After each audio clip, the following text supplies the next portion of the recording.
j'étais petit, j'étais très typé. Ce qu'elle raconte, je l'ai vécu. En fait, à l'école, c'était bol de riz, c'était chinois, etc. Et c'était dur à vivre. Le racisme, c'est dur à vivre. Le cassoulet, j'avais jamais mangé avant l'âge de 20 ans. Quand on me traitait de sale chinois, je disais c'est pas moi qui suis chinois, c'est ma mère. Et, Comme si tu t'excusais. S'agissant de Christine Kelly, c'est une évidence. Il y a une espèce de chasse permanente sur CNews. En fait, les musulmans sont accusés de tous les maux. Je ne suis pas musulman. J'ai cette chance-là. Je ne crois pas que Jordan Bardella ait dans son placard une casquette avec une croix gammée dessus. En fait, j'ai 4 enfants, effectivement, de 3 femmes différentes. Et c'est OK? J'ai la chance d'être avec une femme que j'aime. C'est vrai que c'est difficile de vivre avec moi. Je le reconnais volontiers. En fait,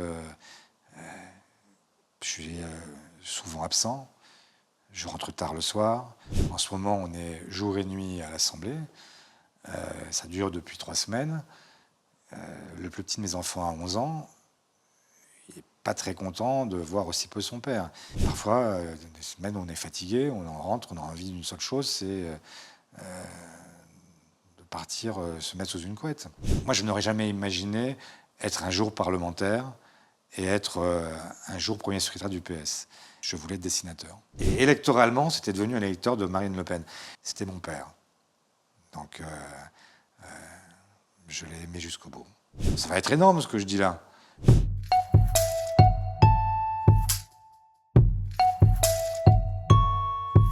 Bonjour Olivier Faure. Bonjour Sam. Olivier, tu es le premier secrétaire du Parti Socialiste. Tu es député de la 11e circonscription de Seine-et-Marne et tu es membre de la Commission des Affaires étrangères à l'Assemblée nationale. Ça en fait des casquettes, hein. Oui, ça fait... Elles se rejoignent beaucoup. Olivier, j'ai un petit exercice pour toi pour commencer cette interview. Est-ce que tu acceptes de faire comme ça là tu prends tes mains là, tu fais comme ça. Là. Tu fais comme ça. Est-ce que tu acceptes de retirer le masque politique? Est-ce que tu acceptes de quitter pendant 45 minutes une forme traditionnelle, une posture, un costume politique, le temps de cette interview? Écoute, je vais essayer, parce qu'on s'habitue à ce masque, donc on le remet souvent, mais je te promets d'essayer et d'être le plus franc possible et d'être dans un exercice auquel je n'ai jamais participé. C'est une première pour moi, mais je suis heureux de le faire avec toi. Alors, je vais te montrer un extrait vidéo et je vais te parler d'une de tes dernières prises de parole au moment où on tourne cette interview chez Zira, en lien avec l'influenceuse Léna Situation. Tu as tweeté « Léna Situation, victime de sexisme, de racisme et de l'islamophobie, l'extrême droite ne changera jamais. Elle peut se grimer, se masquer, se travestir, mais sa matrice reste la même. » Et je vais te montrer un extrait de Léna Situation au micro de France Inter. Ça se passe ici. C'est Léna Situation. Ah oui. 4,8 millions d'abonnés sur Instagram. Certains dénoncent qu'en 2024, elle était en décolleté, et puis aujourd'hui au Festival de Cannes, et que maintenant, elle est habillée un peu à la mode des frères musulmans, si vous permettez l'expression. Elle joue un peu, de temps en temps, le petit côté de l'autre, le petit côté djellaba. Le petit côté djellaba, ouais, non, ça m'est vraiment passé en travers de la gorge. Pas parce que c'était une attaque personnelle, mais c'est vraiment là une attaque sur absolument toutes les femmes. Quand je vois ça, en fait, mon cœur saigne pour toutes les femmes. Non. Toutes les femmes musulmanes Voilà. en France. Sachant que pour donner un peu de contexte, je portais juste une robe ample, une robe et un foulard dans les cheveux. Donc c'est la voix de la journaliste Christine Kelly qu'on a entendue, donc la journaliste de CNews. En quoi ces propos ils sont racistes selon toi? Mais vouloir à chaque fois assigner les gens à une culture, à une religion, enfin être en permanence à faire la chasse aux musulmans, parce qu'au fond c'est ce qui lui est arrivé. Elle n'est pas musulmane et pour autant on vient la chercher parce qu'on dit qu'elle porte quasiment une djellaba.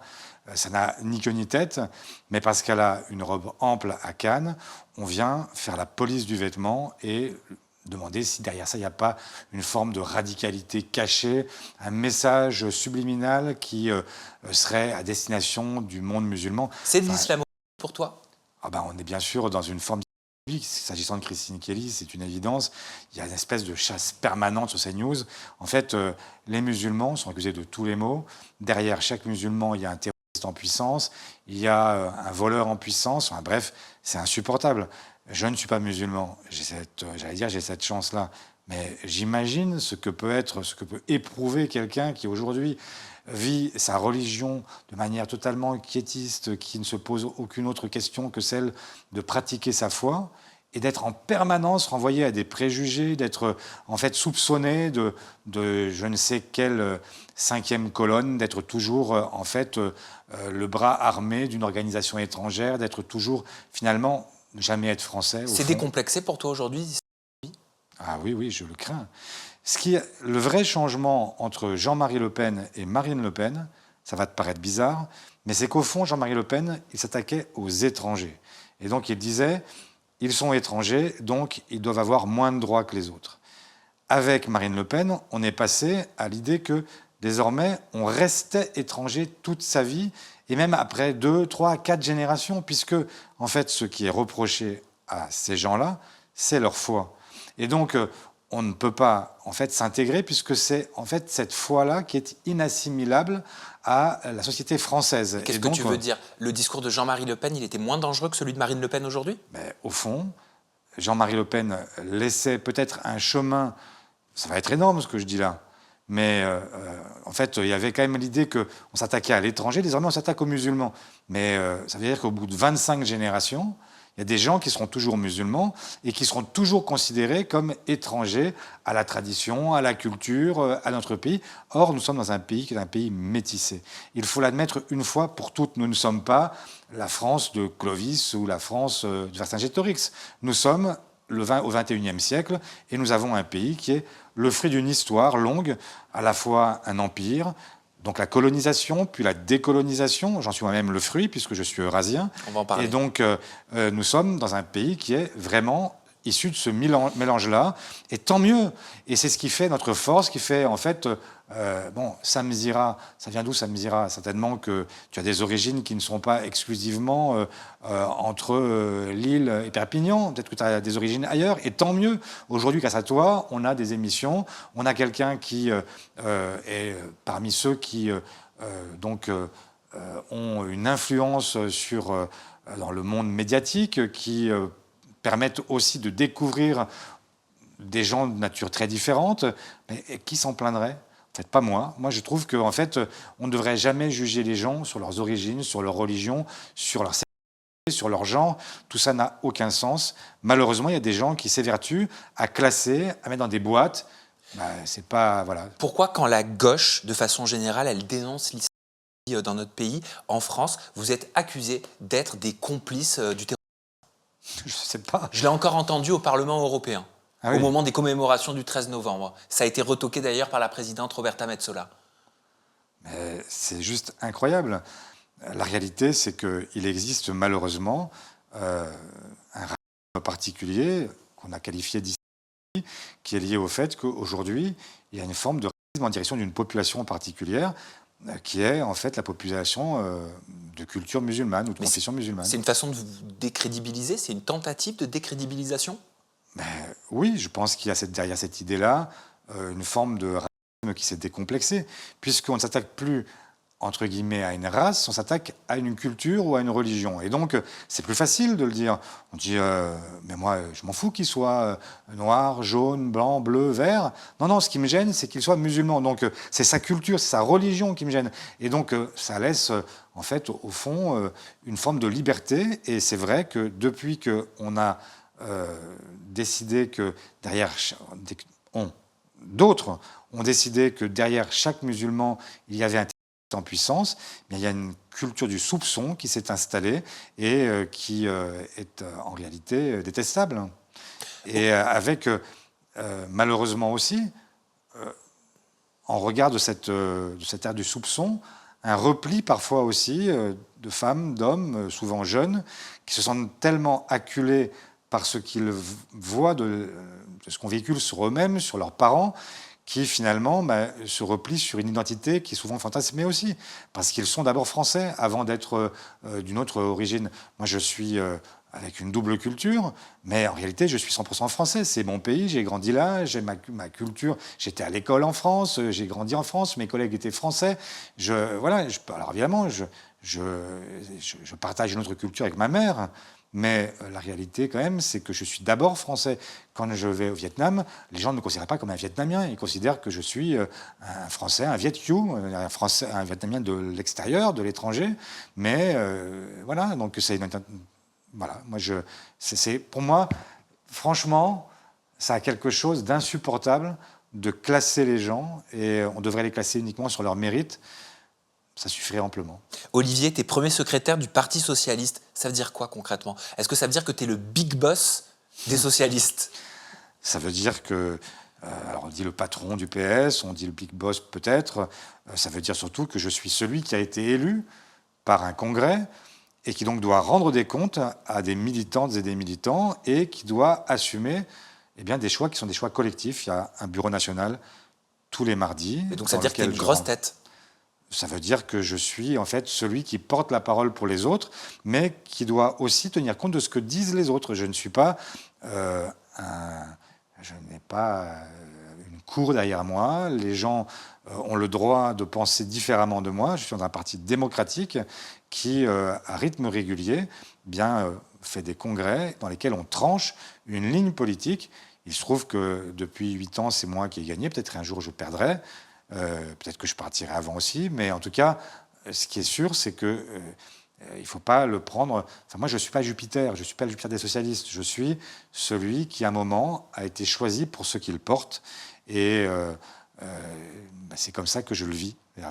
Je suis là parce que je porte des convictions, et le jour où mes convictions ne seront plus majoritaires, à la fois, je serai sorti, et en même temps, ce sera bien parce que moi, je ne porterai pas les convictions d'un autre. Moment balle perdue.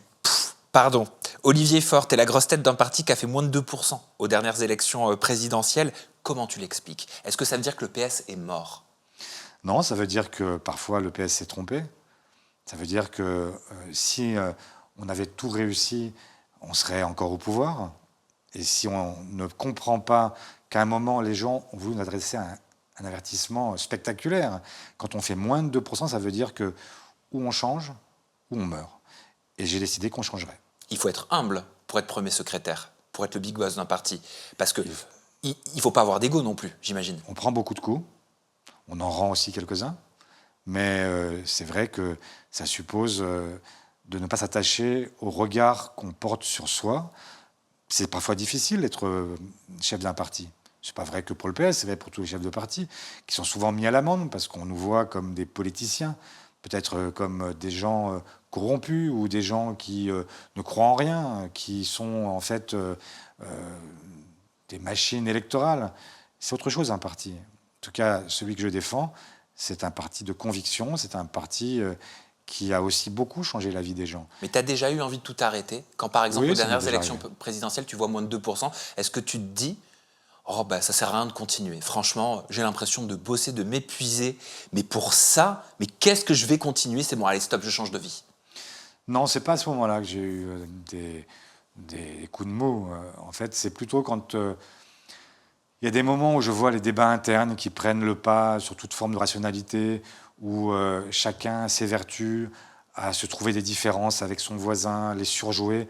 Ça m'agace profondément, parce que on a besoin de donner une autre image de la politique. Et que quand les gens ont le sentiment que même dans un parti, parfois, pour des queues de cerises que personne ne comprend, ça prend des plombes, ça, effectivement, c'est épuisant. Et c'est parfois rageant, parce qu'on a le sentiment que le vrai débat, il est ailleurs. Et puisqu'on est à 1 an et demi d'une présidentielle, où on le voit bien, en fait, si on votait demain matin, qu'est-ce qui se passerait? Très vraisemblablement, l'extrême droite l'emporterait. Et moi, c'est le combat de ma vie. Je n'ai pas envie, pour tout ce qu'on s'est dit précédemment, je n'ai pas envie que ce pays bascule dans les mains d'un parti qui n'a pas changé, qui a su se travestir, qui a su montrer autre chose de lui, mais dont la matrice reste profondément raciste. C'est même sa raison d'être au départ.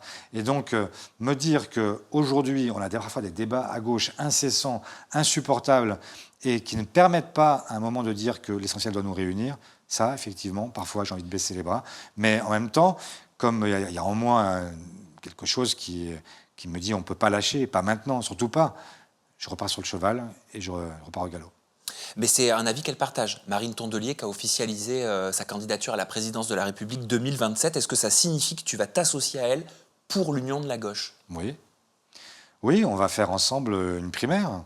Il y aura une primaire qui aura des socialistes, des écologistes, des communistes, j'espère, des ex-insoumis qui ont fait le choix de bâtir une primaire à plusieurs. Donc on ne connaît pas tous les candidats pour l'instant. Ceux qui se sont déclarés, c'est François Ruffin, Clémentine Autain, Marie Tondelier. Je vois que Yannick Jadot se tâte. Je vois que Cécile Duflot a fait un livre récemment pour dire que peut-être elle pourrait revenir.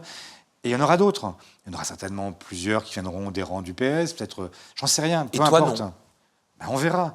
Moi, ce que je veux, c'est qu'à la fin, on puisse choisir celui ou celle qui nous donne un espoir et qui permette non seulement d'accrocher le premier tour, mais qui puisse aussi l'emporter au deuxième. Voilà. Parce que tu aurais aimé être Premier ministre, je ne me trompe pas. J'aurais accepté de l'être si j'avais été nommé par le chef de l'État, oui. Et alors, est-ce que tu as cette ambition de te présenter aux élections de 2027? Est-ce que c'est une envie au moment où on tourne? Je ne crois pas qu'on puisse parler d'envie au moment où on tourne. Au moment où on tourne, on doit d'abord avoir envie de rassembler ce peuple de gauche et de faire en sorte qu'il se donne les moyens d'avoir une ou un candidat qui, à un moment, puisse nous rassembler et permettre d'aller vers une élection présidentielle victorieuse. Ce serait la 3e fois que nous ne serions pas au 2e tour si nous n'y arrivons pas. Et ce serait une catastrophe parce que si la France bascule à l'extrême droite, ça aura des conséquences. Dans notre pays, c'est une évidence, mais ça aura des conséquences dans toute l'Europe. Ce sera un coup de tonnerre parce que la France, c'est le pays des droits humains. C'est l'un des pays fondateurs de l'Union européenne. C'est ce fameux couple franco-allemand. C'est aussi le pays qui s'est toujours donné comme mission d'éclairer le monde, même si c'était un peu prétentieux. Et donc là, voir ce pays-là basculer à l'extrême droite, ça aura quelle signification? Quand on regarde ce qui se passe en Europe, les dominos, ils ont déjà commencé à tomber. On parle souvent de la Hongrie, on parle de l'Italie, mais pas seulement. En fait, ils gagnent tour à tour toutes les élections présidentielles, législatives, quand ils ne sont pas... Enfin, ils sont souvent en tête, ils ne sont pas majoritaires absolus, donc ils ne peuvent pas toujours gouverner parce qu'il y a des coalitions qui se forment contre eux, jusqu'au jour où ça peut arriver. Et imaginons un continent entier qui serait aux mains de l'extrême droite, ou qui serait majoritairement tenu par l'extrême droite. Qu'est-ce qui se passe? Aujourd'hui, on se dit l'extrême droite, c'est pas des... C'est vrai. Je ne crois pas que Jordan Bardella ait dans son placard une casquette avec une croix gammée dessus. Mais il libère des dynamiques qui sont des dynamiques racistes. On voit bien que tous ces gens qui s'étaient enterrés dans les sous-sols jusqu'ici et qui n'osaient plus sortir, désormais ils sont dans la rue et crient « on est chez nous » et qui sont devant le Panthéon, devant cet endroit où nous avons enterré tous nos grands hommes et nos grandes femmes et qui viennent expliquer qu'ils sont chez eux et qu'ils considèrent que désormais ce pays est un pays qui doit revenir à ce qu'ils croient être ses racines blanches, chrétiennes, etc. Enfin, vraiment, en fait, on est à la veille d'une catastrophe possible. Donc, c'est d'abord à ça qu'il faut penser. Je te parlais de Marine Tondelier qui a officialisé sa candidature à la présidentielle 2027. Est-ce qu'elle est mal polie? Pourquoi? Je te pose cette question parce que c'est le journaliste Paul Gasnier de Quotidien qui a dit la concernant « C'est la première fois qu'une personnalité politique me fait ça. Elle m'a arraché le micro des mains et ça, c'est un geste qu'aucun journaliste ne ferait à un politique. Pourtant, elle s'est permis de le faire. » C'est une séquence qui a beaucoup tourné sur les réseaux sociaux. C'est pour ça que je te demande, est-ce que Marine Tondelier est mal polie? Je ne l'ai pas vue et moi, la Marine que je connais, elle est parfaitement civilisée. Ça te surprend? J'ai pas vu la scène, je ne sais pas pourquoi elle l'a fait, je ne sais pas quel était le contexte. Sans doute l'a-t-elle regretté ensuite. Je ne t'arracherai pas ton micro. Ça va, moi c'est un micro-cravate. Normalement, il n'y aura pas de mal. Il paraît que tu adores dessiner. C'est vrai. Et que même tu fais des petits dessins de temps en temps comme ça, entre deux réunions. Pendant les réunions, ça m'arrive souvent. Pendant les réunions? Oui, quand j'écoute, ce qui me permet de me concentrer aussi, mais c'est vrai que je dessine beaucoup. Et même, pour tout te dire, moi, je n'aurais jamais imaginé être un jour parlementaire et être un jour premier secrétaire du PS. Et petit, même longtemps, jusqu'à mes 16-17 ans, je voulais être dessinateur. Et qu'est-ce que tu dessines? Qu'est-ce que tu t'amuses à dessiner en réunion pour te concentrer? souvent les postures, les gens, enfin pas les gens directement, je fais pas des portraits, mais enfin j'aime bien comment les gens sont campés. Tu vois, par exemple, si j'avais un stylo là, je dessinerais avec ta jambe sous ta cuisse, etc. J'aime bien, c'est vrai que je dessine plutôt les êtres humains, les animaux, mais enfin pas, voilà. Est-ce que ça vient de ton amour pour la bande dessinée? Je sais que tu adores les Oui, BD. oui, absolument. Oui, quand je disais que je voulais être dessinateur, je voulais être dessinateur de bande dessinée, oui. Et alors, les BD, qu'est-ce que tu en penses? Moi, j'entends beaucoup de choses sur les lecteurs des BD. Est-ce qu'il n'y a pas une sorte de mépris de classe envers les lecteurs des BD? Sous-entendu, c'est pas assez intellectuel. Bon, c'est des dessins, quoi. Oui, je sais bien que c'est malheureusement le préjugé assez commun, mais très injuste. Et pour te dire, tellement faux. J'ai chez moi une collection immense de bandes dessinées. Je peux dire que j'aimerais que les uns et les autres découvrent tous ces artistes qui sont entre la littérature et le 7e art, en fait, entre le cinéma et le roman. Enfin, je sais pas, je pense... pour prendre l'un des plus célèbres, Hugo Pratt, et donc le personnage de Corto Maltese, mais il faut admirer à la fois le style, l'épure, cette capacité à jouer du noir et blanc, et puis aussi ces textes qui nous ont fait voyager dans le monde entier. Mais je sais pas, je pense à un autre artiste qui est lui aussi mort maintenant, à Comès, qui a fait ce chef-d'œuvre qui est Silence, où il fait vivre un personnage qui est déficient mental, qui est muet, et c'est d'une poésie incroyable, à tirer les larmes. Mais Spiegelman, qui raconte la vie de ses parents rescapés des camps, et d'ailleurs lui qui a obtenu le prix Pulitzer, ce qui c'est dire à quel point sa bande dessinée a marqué l'histoire de la littérature. Et là aussi, ça a tiré les larmes. Il a un style très particulier, on est très loin de la ligne claire de Hergé, mais ça permet aussi de trouver des publics différents. En fait, c'est aussi une façon de parler à des gens différemment.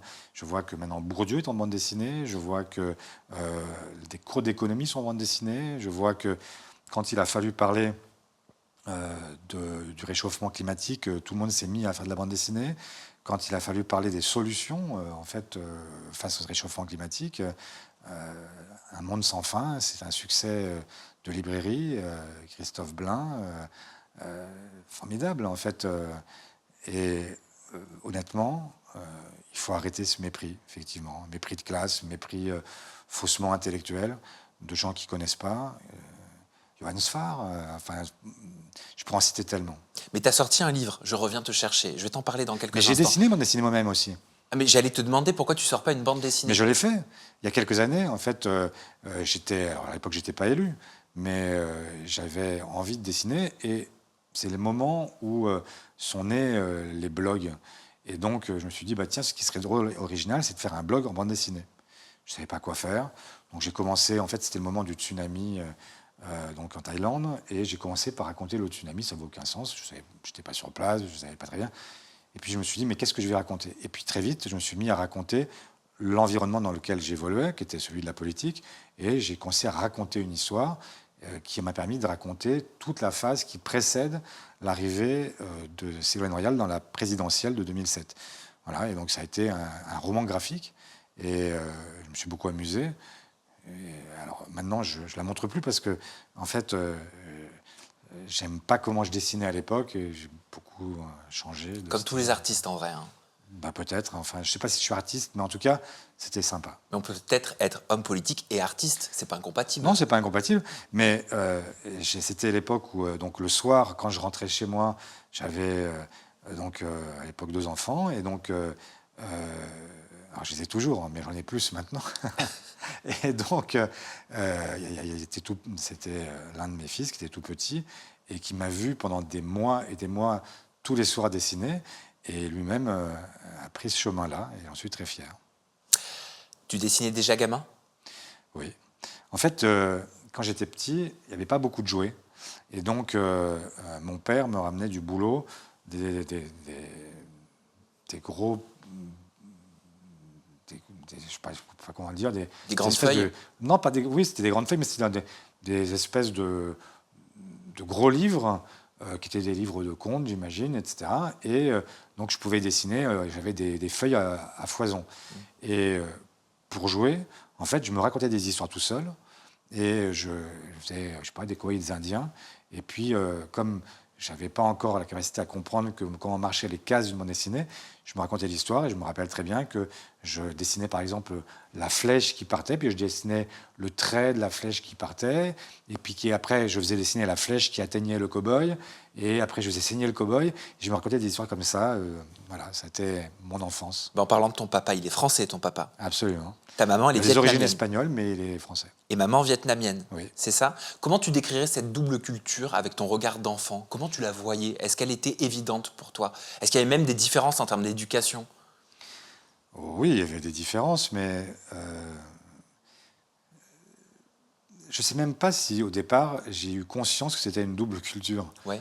Parce que, en fait, c'était ma culture. Il n'y avait pas, je me disais pas, tiens, c'est marrant, il y a quelque chose qui ressemble à l'Asie, quelque chose qui ressemble à l'Europe. Je me disais, ben, je suis chez moi, en fait. Et je voyais mes parents évoluer ensemble. Et je me suis posé cette question bien plus tard. Et j'ai pris conscience bien plus tard de cette spécificité. D'abord parce que j'ai découvert très tard la cuisine française. Parce que moi, je mangeais beaucoup asiatique, évidemment. Et ceux qui travaillent avec moi le savent bien. Je ne peux pas passer une journée sans manger du riz. Parce que, en fait, c'est mon plat de base, en fait.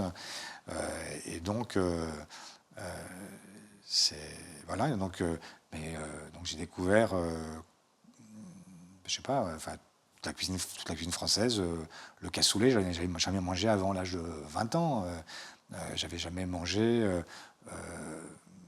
du canard autrement que laqué. J'avais jamais mangé une blanquette de veau. Enfin, si ma mère elle faisait des blanquettes de veau, mais c'était pas ça, c'était pas top. Hein. En fait, dès qu'elle faisait de la cuisine française, franchement, c'est assez décevant. Donc c'est pas les meilleurs souvenirs.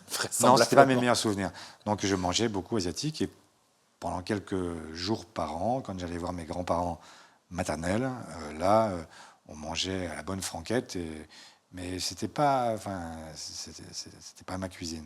Je vais te montrer un extrait vidéo, Olivier, d'une participante à une émission qui a été diffusée sur Netflix qui s'appelle Love is Blind. Donc elle existe dans le monde entier et là c'est la version française. Cette participante, elle s'appelle Chloé. Elle est d'origine asiatique et elle me parlait justement, on parlait ensemble du racisme banalisé envers la communauté asiatique, sujet qu'on aborde trop peu, je trouve. Regarde. C'est quelque chose que j'ai vécu depuis que je suis petite, 3 ans. Quand j'avais 3 ans. Les yeux bridés, est-ce que quand tu souris, tu vois encore quelque chose? Est-ce que tu manges du riz tous les jours? Ching chang chong. C'est du racisme systémique? Systémique et banalisé. Banalisé parce qu'en fait, moi, je fais partie des personnes qui sont, entre guillemets, révoltées. Moi, je vais le dire, je défends ma race. Il y a quelqu'un un jour qui m'a fait une blague que j'ai pas trouvée drôle. Si le Covid avait un visage, ça serait le tien. Est-ce que c'est quelque chose, toi, que tu avais décelé, que tu ressentais déjà petit? Alors, ça va te paraître bizarre, mais quand j'étais petit, j'étais très typé. Quand on revoit les photos de moi jusqu'à l'adolescence, et même un peu plus tard, on ne peut pas imaginer que je ne suis pas eurasien, et même sans doute m'imaginer que j'ai du sang européen dans les veines. Et donc, petit, ce qu'elle raconte, je l'ai vécu. En fait, à l'école, c'était bol de riz, c'était chinois, etc. Et c'était dur à vivre. Le racisme, c'est dur à vivre. Surtout quand on est enfant et qu'on n'a qu'une seule envie, c'est d'être comme les autres, de ne pas être différent. Et ouais, moi, j'ai des souvenirs cuisants de ça. En fait, le sentiment, y compris dans la relation avec les autres, avec les filles, sentir que, en fait, j'étais... est-ce que je pouvais vraiment me permettre de draguer comme les autres parce que j'étais en fait dans leurs yeux un Chinois. Tu avais peur d'être rejeté. J'avais peur d'être rejeté, bien sûr. Et je trouvais ça très dur. Et dans le livre que j'ai écrit il y a quelques mois, je raconte cette histoire qui est affreuse. Il m'est arrivé de dire, quand on me traitait de sale chinois, je disais c'est pas moi qui suis chinois, c'est ma mère. Et, comme si tu t'excusais. Comme si j'essayais de trouver une façon d'échapper. Oui.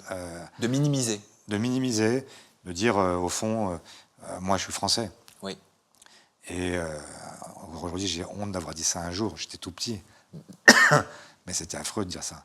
Et, voilà, et j'aime tellement ma mère que en fait, c'est, pour moi, c'est débile d'avoir dit ça. Mais enfin, c'était ce qu'un enfant de 6-7 ans peut dire parce qu'il veut échapper jusqu'à renier sa propre... Enfin, pas la renier, mais en tout cas, c'est terrible de dire ça. En parlant de la famille, j'aimerais te parler de ton papa, Bruno Faure. Donc, c'était un fonctionnaire du Trésor public. Et dans ton livre, Je reviens te chercher, le concernant, tu écris « Lui qui avait rejoint la gauche a progressivement rebasculé, à l'âge de la retraite, à l'extrême droite. La question sociale a été surplantée par la question identitaire, la thèse du grand remplacement. Le mariage pour tous, ses vieux repères brouillés, tout allait trop vite. Il était devenu le patriarche et c'était moi qui lui faisais désormais face dans les repas de famille. » Je voulais savoir comment cette divergence d'opinion, elle avait impacté ta relation avec ton papa. Est-ce qu'une divergence d'opinion comme celle-là, surtout quand on est engagé comme toi, elle impacte forcément une relation du fils à son père? Alors, ce qu'il faut... Alors, évidemment, tu ne prends qu'un passage, et c'est normal, on ne va pas lire tout le livre. Mais... Non, parce qu'il faut l'acheter. C'est pas parce qu'il faut l'acheter, mais simplement parce que la réalité, c'est que lui-même vient d'une famille d'extrême droite. Il a grandi dans un univers qui est un univers vraiment l'extrême droite maurassienne, donc c'est l'extrême droite originelle. Jeune adulte, il bascule et il découvre, en fait, il part vivre à l'île de la Réunion. D'abord, il se marie avec ma mère, donc il a déjà ce premier acte qui est... Enfin, je raconte ça aussi, c'est que quand ma mère arrive dans la famille de mon père, c'est pas évident. C'est même vécu de manière assez difficile. Pour ceux qui veulent lire, ils verront davantage les épisodes que je raconte. Mais enfin, la grève se fait pas spontanément. Oui, parce qu'il revire à gauche quand il part vivre à la Réunion. Et il vire à gauche. Le père qui m'a élevé est un homme de gauche. Okay. Et quand il arrive à la retraite, il y a une espèce de repli identitaire voilà, et je pense que une forme de peur irrationnelle, le sentiment que son pays peut progressivement devenir autre chose.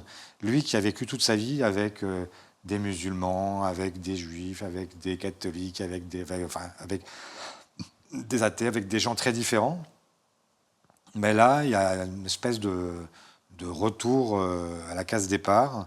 Et c'était effectivement... et quand je dis que c'était lui qui était devenu le patriarche, c'est parce que son père jouait ce rôle-là autrefois, et moi je l'ai vu s'affronter à son père. Je l'ai vu, et moi j'adorais ces moments où je voyais mon père qui défendait une autre vision, parce que moi je savais quand même que j'étais eurasien, même petit, et donc je supportais pas. En fait, et je trouvais que mon père c'était, et d'ailleurs je le pense encore, mon père c'était la générosité incarnée. Oui, tu le dis. C'était vraiment un type formidable. Et électoralement, c'était devenu un électeur de Marine Le Pen. Et là... et donc on peut être généreux et électeur de Marine Le Pen? On peut se ratiociner à un moment, et j'ai essayé de lui expliquer que c'était en contradiction même avec toute sa vie, et que moi j'étais resté fidèle au père qui m'avait élevé, et ça l'énervait beaucoup. Et puis il était malade, etc. Donc maintenant il est mort, hein, donc c'était des débats... Bon, mais en fait, voilà, en fait, en même temps, c'était mon père. Donc, je l'ai aimé jusqu'au bout. Malgré ces divergences d'opinion? Malgré ça. Et il te disait quoi, lui, par rapport à ta posture? T'es chef du Parti socialiste, il te faisait des reproches, il te disait... Non, il te formulait des reproches par rapport à tes idées, aux idées du Parti socialiste? Oui, enfin, il était en désaccord avec un certain nombre de sujets, il avait du mal, c'est pas comme ça qu'il parlait, mais enfin, j'imagine que s'il avait intégré ce vocabulaire-là, il m'aurait dit oh là là, mais vous êtes tous des woke, etc. C'était pas ce qu'il disait parce qu'il n'avait pas ce vocabulaire-là. Mais enfin, il nous trouvait tous ces repères, un homme, une femme, des enfants. Il fallait rester.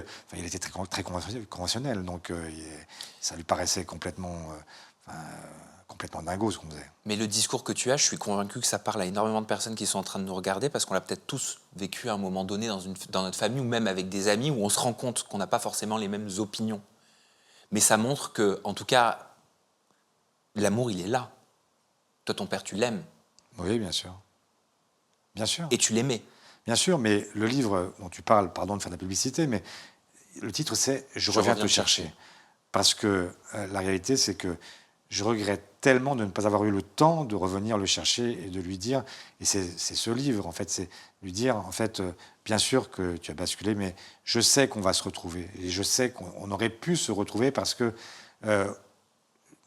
au fond de lui, il y avait une dissonance entre ce qu'il votait et ce qu'au fond de lui, il pouvait penser de la société française. Donc, et puis, il faut mettre fin à cette histoire du grand remplacement. Personne ne remplace personne. Ça, c'est Éric Zemmour. Éric Zemmour, et malheureusement, beaucoup d'autres qui ne le disent pas comme ça, mais qui le laissent entendre et qui flirtent avec l'idée. Mais personne ne remplacera jamais personne. Et la réalité, c'est qu'il y a une forme de sécularisation. Et quand je parle avec mes amis musulmans, je n'ai pas le sentiment qu'ils aient envie de me remplacer ou qu'ils aient envie de m'imposer quoi que ce soit. Voilà. Et donc, il faut vivre cool. Et tu vas me dire, pour le coup, s'il faut remplacer certaines déclarations du média Closer, qui a parlé de ta vie privée de cette façon-là. Olivier Faure, figure bien connue de la gauche française, est particulièrement discret quand il s'agit de sa vie sentimentale. Si peu d'informations circulent à son sujet, on sait néanmoins qu'il est père de 4 enfants. 2 sont issus de sa première union et 2 autres de sa relation avec son ex-femme, Soria Blattmann. D'ailleurs, drôle d'anecdote, cette dernière a été conseillère pour Emmanuel Macron en ce qui concernait les droits de l'homme. Tout est vrai ? Tout est presque vrai. En fait, j'ai 4 enfants, effectivement, de 3 femmes différentes. Et c'est OK ? Et ça se passe très bien. Et c'est pas un problème ? Aucun. Non, 4 enfants qui s'aiment. Et moi qui ai aimé leur mère et qui continue à presque quotidiennement parler avec chacune d'elles et à entretenir les meilleures relations. Parce que quand on a aimé quelqu'un, je pense qu'on l'aime toujours. En fait, les relations peuvent changer de nature. Mais voilà, c'était des grandes histoires. J'ai vécu que des grandes histoires. J'ai eu beaucoup de chance. Et j'ai une chance d'avoir aussi des enfants que j'adore, qui sont mes étoiles, ma lumière permanente, ceux qui me ramènent sur Terre aussi. À quel âge t'es devenu papa ? À 25 ans. À 25 Enfin, ans. presque 20, non, j'avais 26 ans, pardon. Je venais d'avoir 26 ans. T'as eu combien de grandes histoires amoureuses dans ta vie ? Toutes ces femmes dont tu parles. 3 ?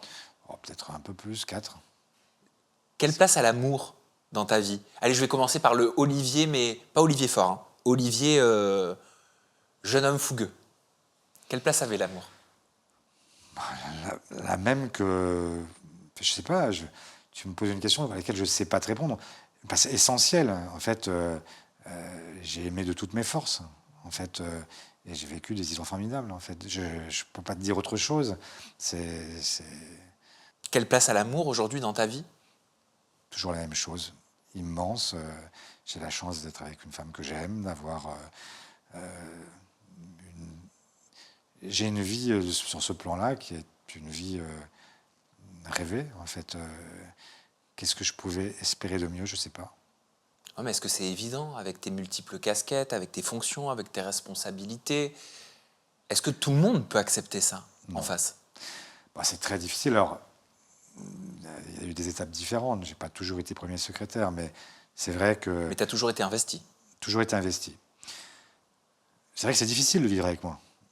Je le reconnais volontiers. En fait, je suis souvent absent. Je rentre tard le soir. Le week-end, il faut souvent être à un endroit ou à un autre, faire le tour de France en permanence, faire même souvent le tour d'Europe, parce que j'ai beaucoup de réunions aussi avec mes homologues européens. Donc, il faut accepter un rythme, supporter l'absence, supporter aussi le fait que on n'est jamais complètement à la maison, parce que le téléphone sonne, parce que les SMS arrivent, parce que l'actualité dicte aussi son propre rythme. Et parfois, on a prévu de partir en vacances le 10 et on partira que le 12, parce qu'entre-temps, il y a eu un événement qui suppose ma présence ici. Donc, ça a toujours été compris, ça a toujours été accepté, ça a toujours été très fluide, ou ça a toujours parfois été difficile. ou parfois ça a pu créer, je sais pas, mais on a tout ça dans nos couples quand même, on est humain, des petites disputes. Ah, bien sûr. Ça provoque souvent des incompréhensions. et, donc, souvent, considérer la politique comme une maîtresse trop exigeante. Et donc, ça peut créer effectivement des disputes. Tu penses que ton métier, ta casquette d'homme politique, elle a pu avoir raison de précédents amours, de précédentes relations? Ça a sans doute joué. Sans doute, parce que forcément, on est moins attentif, il y a des choses qu'on ne voit pas, puis des choses qu'on ne veut pas voir non plus, parce qu'on se dit que ça nous arrange bien de ne pas regarder les choses en face. Et donc, peut-être de ne pas être présent au moment où il le faudrait, ça arrive, bien sûr. Tu l'avais pris comment quand Christophe Castaner, en pleine affaire Griveaux, il avait déclaré te concernant qu'il te connaissait bien parce qu'il t'avait accompagné dans tes divorces et tes séparations? Mais c'est un canular. Je ne vois pas très bien à quoi il faisait référence. Vous étiez amis? On a été amis quand on avait 20 ans. Et après, on a continué à se suivre sans avoir... quand il est redevenu député, en 2012 comme moi, on a eu des bureaux qui se jouxtaient, mais on n'avait pas de relation extérieure à l'Assemblée. Et on a eu des relations amicales 20 ans auparavant, et il a connu une seule femme. Et donc voilà, je ne sais pas quelle mouche l'a piqué le jour où il a voulu faire le malin en expliquant qu'il avait accompagné des divorces, des je ne sais pas quoi. Enfin, ça n'avait aucun sens. Et surtout qu'il n'avait rien accompagné du tout. En fait, je me débrouillais très bien tout seul. Ouais, mais de le voir aller sur le terrain privé, sur le terrain personnel. Oui, ça m'a énervé. Est-ce que tu l'as pris comme une trahison, même si vous vous fréquentiez plus? Je trouve ça. Enfin, d'abord, c'était faux. Donc, en fait, je trouvais que c'était énorme. Il était ministre à l'époque. Je trouvais ça grossier. Et oui, ça m'a énervé parce que, franchement, c'est un terrain sur lequel il n'avait pas forcément à entrer. Et oui, je trouve ça débile. On parle depuis le début, quelque part, de ton engagement politique. Moi, je vais te parler de ton engagement aussi auprès de tes enfants. Tu l'as dit, ce sont tes étoiles, ce sont tes repères, tes enfants. Tu as dit, mon engagement s'impose à l'ensemble de la famille par mon rythme et mes absences. Mais quand je suis chez moi, je dépose mes bagages à l'entrée. Je suis un mari comme les autres, un papa comme les autres. Qu'est-ce que ça signifie quand tu dis que ton engagement, il s'impose à l'ensemble de ta famille par ton rythme et tes absences? Est-ce que je dois entendre que parfois, tu culpabilises? Tu te sens absent? Oui, il y a des moments où effectivement on culpabilise fort, parce que là, par exemple, en ce moment, on est jour et nuit à l'Assemblée, ça dure depuis 3 semaines. Le plus petit de mes enfants a 11 ans, il n'est pas très content de voir aussi peu son père. Et moi, je ne suis pas très content de ne pas pouvoir lui offrir ce que je devrais lui offrir. Donc oui, dans ces moments-là, on culpabilise beaucoup. Tu t'es déjà dit, tiens, j'ai manqué des moments? Oui, forcément, j'ai raté des moments. Enfin, je crois que c'est assez inévitable de toute façon. Mais oui, il y a des choses que je n'ai pas perçues, des choses que je n'ai pas comprises, des choses que je n'ai pas vues. Et donc, après, ça crée... il y a eu des moments d'explication parfois avec mes enfants, parce qu'ils avaient des reproches à me faire et je les ai reçus. En fait, j'ai compris aussi ce qu'ils me disaient. Qu'est-ce qu'ils t'ont dit? Ils m'ont dit... ils m'ont reproché parfois, effectivement, de ne pas avoir saisi ce qu'ils vivaient à certains moments de leur vie. Et l'adolescence, peut-être? Oui, beaucoup à l'adolescence. Après, les choses se sont arrangées. Mais forcément, il y a des choses qu'on rate. Peut-être qu'on n'est pas attentif, peut-être aussi qu'on n'interroge pas, peut-être qu'on n'est pas... voilà, parce que parfois, des semaines où on est fatigué, on en rentre, on a envie d'une seule chose, c'est de partir se mettre sous une couette. Et donc, on n'a pas les réflexes qu'on devrait avoir, on n'a pas l'attention qu'on devrait avoir. Donc oui, mais quand je disais que je laissais mes bagages à l'entrée, c'est que pendant très longtemps, j'ai fait attention à ne... Quand je rentrais chez moi, je ne parlais plus de politique. Je considérais qu'il devait justement avoir un père comme les autres, et donc on parlait de tout le reste, en fait, de tout ce qui fait le quotidien d'une famille. Et il leur est arrivé de me le reprocher plus tard, en me disant, mais il y a une partie de ta vie importante, très importante, qui finalement nous est totalement étrangère. Inconnue. Et donc on aimerait bien que tu nous en parles, etc. Et avec les aînés, maintenant, en fait, on parle beaucoup de politique. Et je leur raconte ce que je fais. Et même avec le plus petit, je fais peut-être ce que je n'ai pas fait suffisamment avec les autres. J'essaie de lui raconter ce que sont mes convictions, pourquoi je me bats, quelles sont les difficultés auxquelles on se heurte aussi, quels sont les enjeux, ce que j'aimerais laisser pour lui, après moi, en fait. Et souvent, j'y pense, parce que, bon, je suis plus si jeune, et donc, je ne vais pas faire le vieillard non plus, j'ai encore largement le temps de faire des choses, mais je me dis que quand le plus petit de mes enfants aura mon âge, vraisemblablement, je ne serai plus là. Et même plus que vraisemblablement. Et j'aimerais qu'ils se disent qu'au moment où je pouvais agir, au moment où je pouvais, par exemple, faire en sorte que le climat ne soit pas une cause perdue, abandonnée, eh bien, j'ai été là, que j'ai réussi ou pas, parce que je suis dans l'opposition, mais que je me suis battu pour qu'il n'ait pas à connaître un avenir qui n'est pas un avenir désirable. Ils ont quel âge ? Le plus petit, il a 11 ans. 11 ans. Et les aînés ? La plus grande a 31 ans. Ah oui, 31 ans. Et ils font de la politique ou pas du tout ? Ils font... Aucun n'est en guerre, enfin, ne fait... L'aîné est au PS, c'est la seule. Les autres suivent la vie politique, mais ne font pas la politique. Il y en a 2 qui font encore des études, le troisième aussi, le quatrième, pardon. Il n'y en a qu'une qui est dans la vie active. Mais oui, parce que je t'ai entendu dire que tu n'avais jamais projeté sur tes enfants l'espoir de leur faire réaliser ce que tu n'avais pas accompli toi-même. Tu dis, ils suivront chacun leur propre voie. J'essaie de leur donner les moyens d'assumer ce qu'ils sont et non pas d'assumer ce que leurs parents attendent d'eux. Oui, absolument. Et c'est bien ce que je disais aussi tout à l'heure, c'est que moi, j'avais même peur. Je ne voulais pas qu'ils puissent se dire... j'ai un père qui va à la télé, j'ai un père qui va à la radio, j'ai un père qui est connu, etc. Je voulais qu'ils aient le sentiment que leur père, c'était celui avec qui ils baladaient le chien en rentrant le soir ou le week-end. Je n'avais pas envie qu'ils aient en fait cette image un peu voilà, d'une espèce de type à part. Et donc...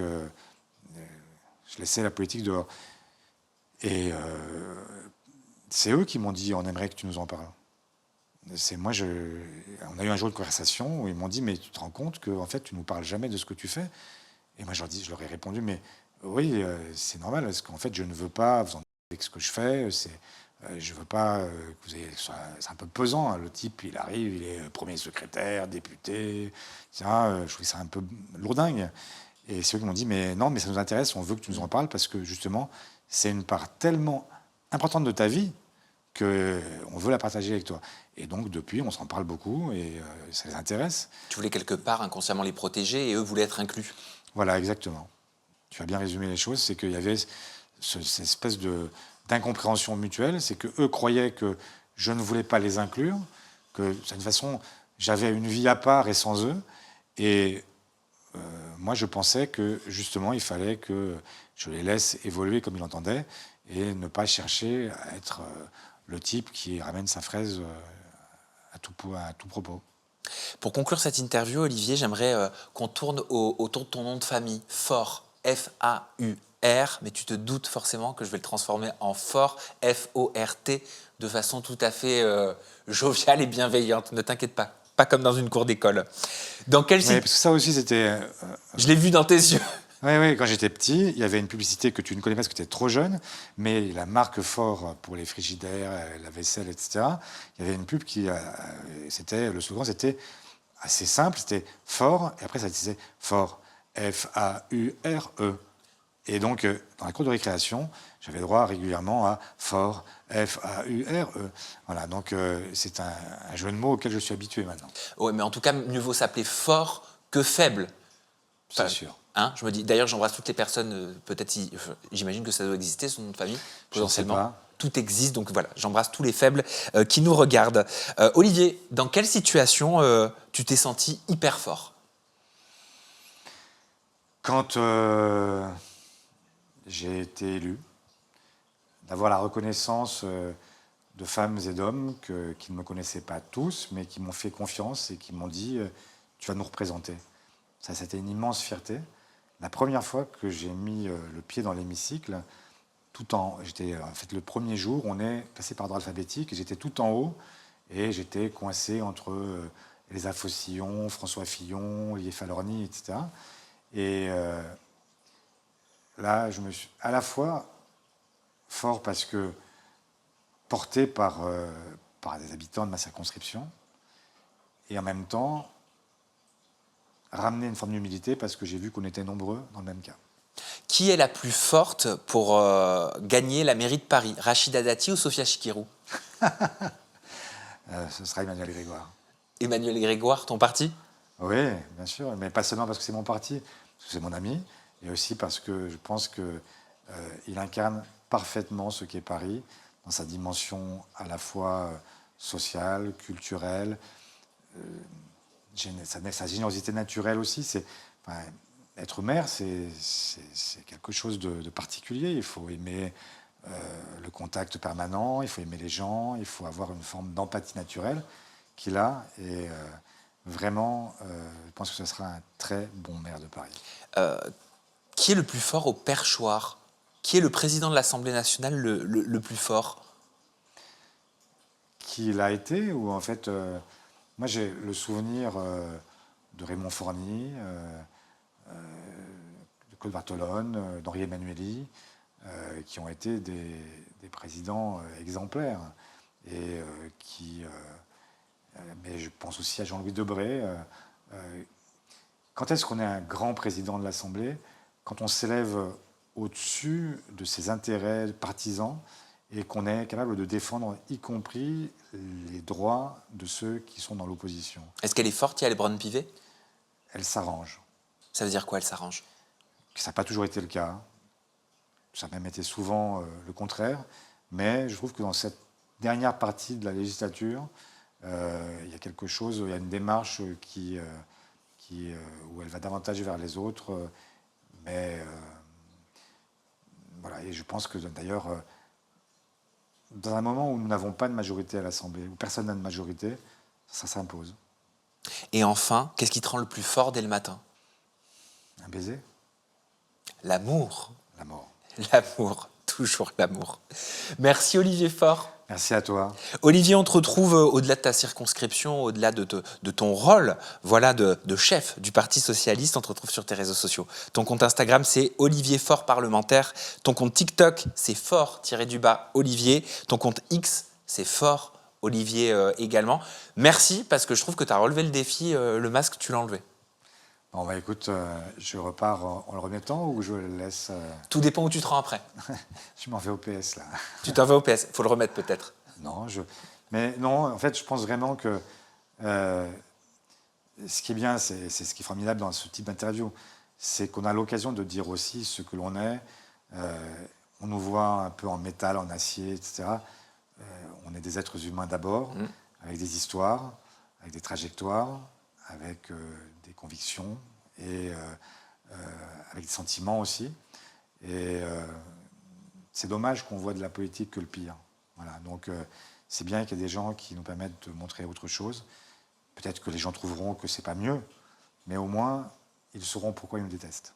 Voilà. Oh, c'est une bonne conclusion. Merci Olivier, merci à vous de nous avoir regardés. On se retrouve très bientôt avec une nouvelle personnalité politique. Toujours des confidences chez Zira. Prenez bien soin de vous et des gens que vous aimez. Bye bye.